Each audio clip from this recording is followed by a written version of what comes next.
Hey, you guys, Coach Liz here. All right, last week we talked about the importance of being intentional, tracking our progress when you're working on a goal. So if you don't have the tracker, let me know. I can send you a link to that. And my goal and my challenge for you for the month of July was to set a couple intentional goals that you can track. You can see how well you do something a very quick goal that might only take 2 minutes or less, or when you do more than that, you put a plus on the tracker. And by the end of the month, let's just see how consistent we can be with our goals.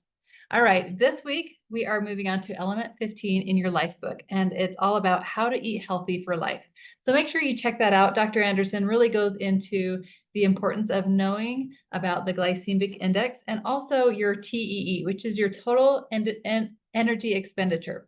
So once you hit your goal weight, we'll do a calculation, and it talks about that in element 15 about how to figure out how many calories your body needs to maintain where you're at. And so we will, as we transition, we'll work up to that amount, and you'll really learn how to have a good relationship with food and not stress out too much about that. But the things that we're working on during this weight loss phase are the things that are going to carry you into a long-term healthy lifestyle. Hydration, exercise, sleep, managing your mindset, and a balanced nutrition. So a couple tips that Dr. Anderson talks about in element 15 is the 9-inch plate. Now, I love this because as you are working on your health goals, you are really learning to enjoy more vegetables and lean proteins with that lean and green meal. Once we moved into optimization, we still want to keep those portions smaller so that we're always just satisfied, never stuffed. And we always want to fix half of our plate with vegetables, although we will add fruits back in. Also, a good amount of proteins. And then as we introduce grains back in, keeping that to a small portion of your plate. And then, of course, being aware of healthy fats, making sure we're incorporating those. So I love this visual of how to fix your plate. And when you fix your plate, to eat on a smaller plate and try to fill half of your plate with those fiber-rich foods like vegetables and fruits as we incorporate that. So that's a great thing to be working on. I actually love to eat on a smaller plate. I bought blue plates because that color blue actually helps you feel more calm and not feel like you have to eat as much. That's why fast food restaurants and a lot of restaurants in general use those bright colors of red and yellow, because those colors actually make you hungrier. They make you think you have to eat more, and people spend more money. That's why most fast food restaurants use those colors. Also in element 15, Dr. Anderson talks a lot about the glycemic index.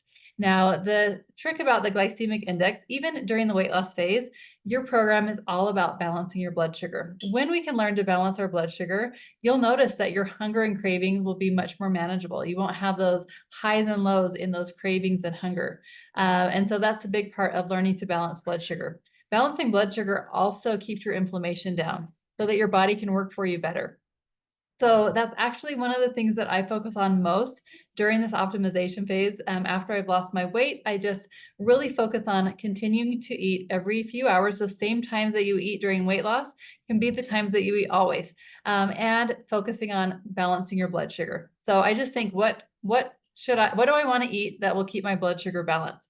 And if that's your mindset, then your portions will be in control, because you won't eat those high carb foods, because you're always going to be working on balancing that with some protein to keep that blood sugar balanced. So I try to eat protein every time I eat, and I'm very mindful of those things that really spike the blood sugar, like sugar, white flours, those kind of things that will get that out of balance, because that's actually going to release insulin in your bloodstream. It's going to trigger your body to have to store that. You're going to have those highs and lows. And your body is going to store that sugar into your fat cells if your muscles are already full of that glycogen. So it's just really great to be mindful of making sure that you get protein every time you eat. Those are the two things that I focus on. Balancing my blood sugar. I eat every few hours, and I try to have protein every time that I eat, so that I get enough protein during the day, and it also helps to control hunger and cravings.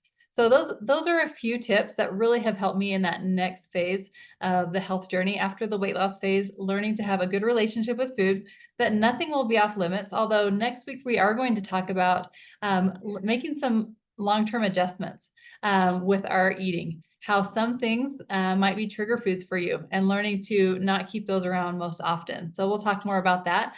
But as you go throughout this week, I want you to think about some of the habits that you're working on right now, if you're in the weight loss phase, that are going to help you as you move into that next phase. What are some things that you're committing to yourself to continue doing? Will you commit to continue to drink your water and prioritize not drinking your calories? What about movement? If you haven't started a walking plan or an exercise plan, it's a great time to start that. Even start slow. It could just be 10 minutes a day, moving in the right direction. How about sleep? Making sure that you're prioritizing that healthy sleep. It really helps keep that inflammation down too and help your body repair. And then recognizing your mindset, how you manage your emotions. If you're an emotional eater, like a stress eater, learning to manage stress better, and working through your life book to be able to do that.